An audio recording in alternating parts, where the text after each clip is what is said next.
Swerte ko ngayong araw na to kasi merong tagakuha ng video. Siyempre yung kapatid ko, ayan, di ba? Tatlo na naman kaming lumabas. Actually, niyaya pala kami ng kapatid ko na buntis. Yan yung kinasal nung mga time na nag-vlog ako. Basta blinag ko rin yung time na yun nung kinasal sila. So, ngayon, buntis na siya. Malapit na siyang mga anak. Ay, nanganak na pala ngayon. Late video upload na naman ang mga ito. Dahil nga, syempre, basta ganun. Lagi na lang akong may explanation. Ayan, so ito nakasakay na nga kami ng jeep. Jeep ang sinakay namin para naman makatipid. Ganyan naman talaga ang mga bagay-bagay. Kailangan paminsan-minsan ay nagtitipid naman tayo. At wala namang mali sa pagsakay ng jeep. Sulit-sulitin na naman natin ang mga araw dahil nga walang pasok. At syempre kapag niyaya ka, ibig sabihin ikaw ay ililibre. Libre kain, libre pasyal. Kaya tara na at mag-enjoy tayo, samahan uli kaming mamasyal. Ayan o, diba si Roan? Napakasungit talaga ng anak kong ito. Pero napaka-cute niya. Ayan, maraming salamat ulit sa inyong panonood. Samahan nyo naman kaming mamasyal. Diyan lang naman po sa may SM City Baguio. Ayan, so naglalakad na tayo dahil nandito na tayo sa town. Sasakay tayo ng bus pa SM. So, bahala na kayo dyan. Dyan na muna kayo at tayo ay maglalakad-lakad. Ayun na nga, wala namang ibang mangyayari ngayong araw na ito. Wala namang ibang ganap. Siyempre, samahan ko lang naman ang aking mga anak na magpakapagod at sumunod sa kanila hanggang sa pare-pareho na kami mapagod. Hanggang sa aming pag-uwi, bulagta na naman sila sa kanilang pagtulog dahil napagod. Hindi sila napagod kumain, napagod silang tumakbo-takbo sa may SM roof deck. At ako syempre, mas pagod kaysa sa kanila. Kaya ang ginagawa ko kapag ganito, rinaramihan ko talaga ng kain dahil matao talaga ako.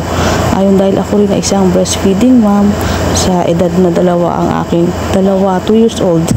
2 years old ang aking bunso, kaya breastfeeding pa rin ako hanggang ngayon. Ayan ang aking anak na si Mario na 6 years old, so siya ay nasa kindergarten. Dahil ngayon nga, wala nga pasok, kaya nga kami namasyal. Siyempre kapag may pasok, bawal mamasyal, bawal naman lumibot. So, ayan. Iba talaga kapag nanay ka, kahit mapagod ka na, hindi ka man lang makakapagreklamo. Dahil siyempre, mahal mo ang mga anak mo.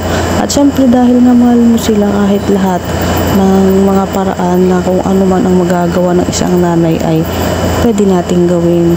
At kung ano man ang makakaya natin, nandiyan pa rin tayo. Diba, kahit pagmukha na tayong engot, ewan, basta ganun.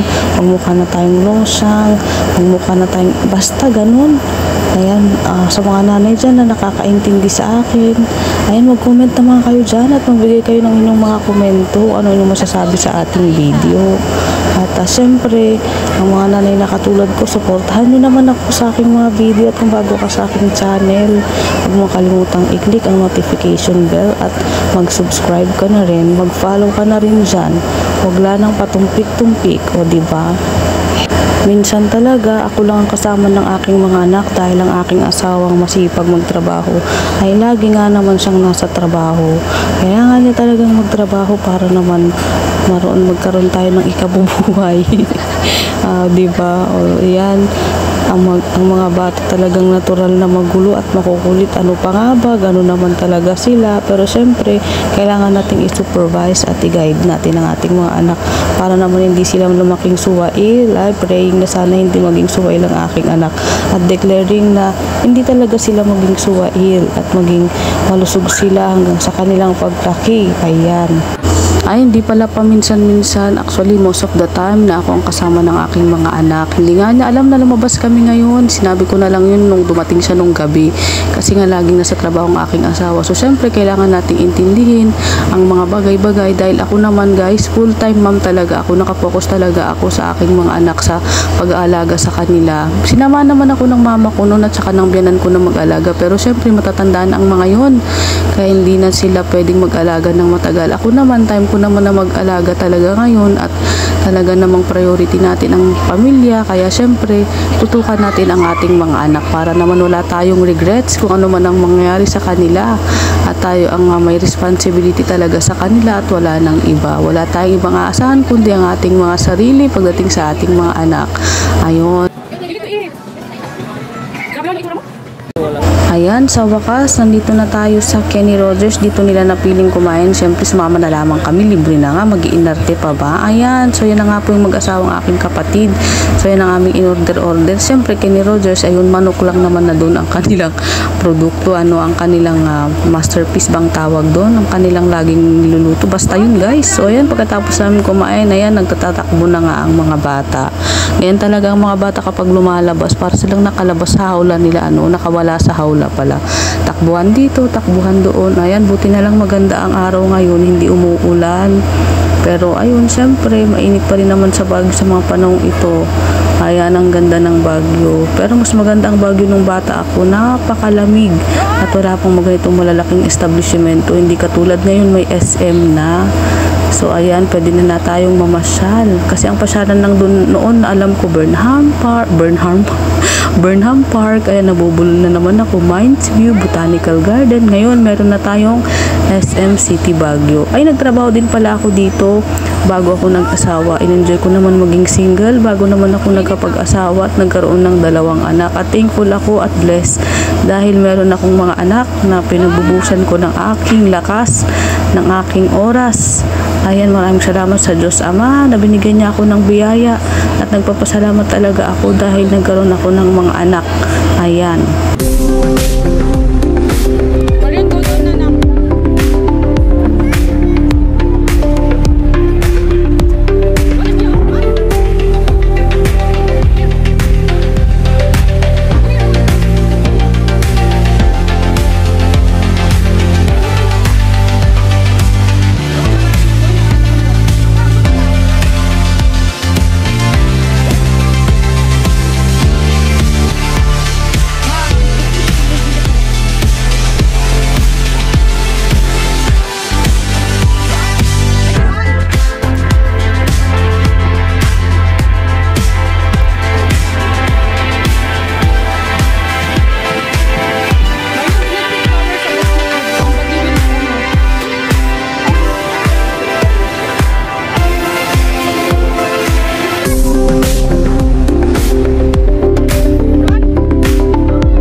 slippers nila sa